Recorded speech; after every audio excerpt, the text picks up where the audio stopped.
I've been a plotter for years, but my current project is requiring me to pants, which I'm curious, like how.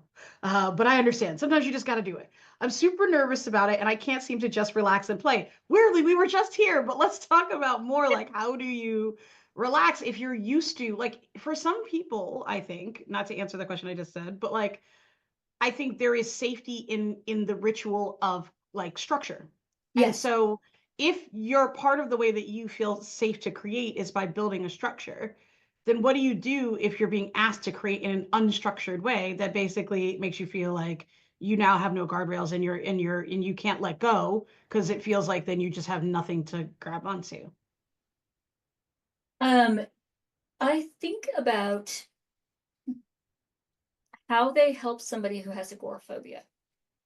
You know, how Hmm. does somebody who has agoraphobia learn to walk out into the world where the sky is above them instead of the roof and feel like they're safe, like feel like they're okay.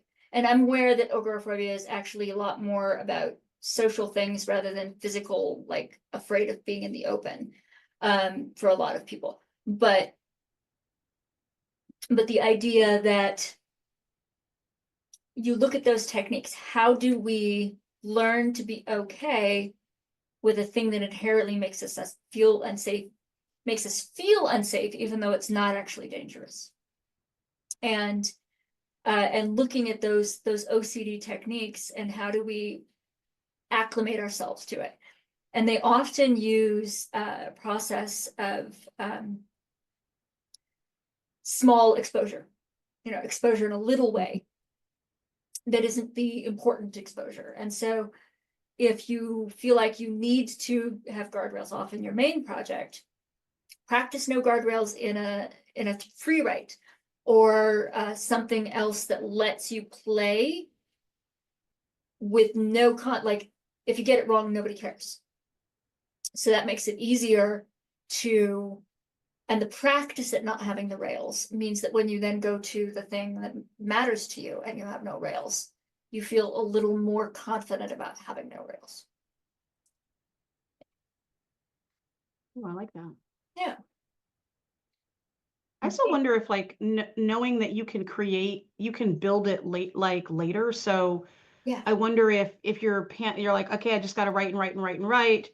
Um, but afterwards I will reverse outline. I will actually like write what the structure is of the thing I've written. So it's not that you're not creating structure, you're just doing it in reverse so that it doesn't feel like it's gone forever. It's just that it's like that you're finding out, you're like digging up all the stuff and then putting it into piles as opposed to like figuring out where the piles are and then digging up the stuff. And so I think that way might be a way to kind of create some feeling of structure. I also think like some of you can also kind of what we're talking about with the safety rituals, like something you can do is create rituals of structure about the way you approach things around the work. Right. So if it's like I only have to do this for, or like I'm going to set a particular period of time where I free write this section, or I, write 8 different ways that this scene could end, or and then I'm going to do something else that's like more structured or whatever it like finding like is there a way that you can create rituals that are like so make it feel like you do have some control. It's kind of the way it's a weird time to talk about this now given all the weird things going on with planes, but like as somebody who doesn't like flying but does it all the time, so it's not like my favorite thing to do because there's a lack of control when you're in a plane. Like one of the ways when I first started learning to like be and like I got to get this place, I would actually just kind of be like, okay, well, what are the things that are like, I know this happens. I know this is the routine of like boarding. This is what happens here. Like, this is the thing I'm going to do every time. Like, I'm going to like say this particular thing every time during takeoff. I'm always going to do this when we land. And then that way, even though like I don't really have control over the situation, I'm able to create sort of ways in which I understand what's going to happen next. And so I feel okay about it. And so saying like, I'm going to write like you're saying, like this free write project for 30 minutes, or I'm going to figure out, what I can pants and what I can plot, what I can sort of, what I can plot out. I'm going to plot one thing and then write freely the next part. Just figuring out what are the different techniques that work and trying things, I think, and then seeing kind of what works out. Yeah.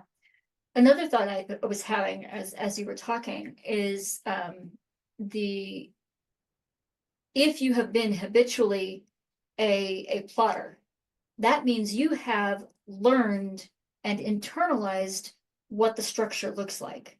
You probably, even in pantsing, will apply a bunch of structure instinctively because you've learned it. And I know a lot of writers who used to be heavy outliners and stopped being heavy outliners because not because they're not building the structure, but because the structure is so naturally intrinsic to them at this point. They don't have to stop and create the whole scaffold before they can just start making the thing. So trust your own skills. Live it.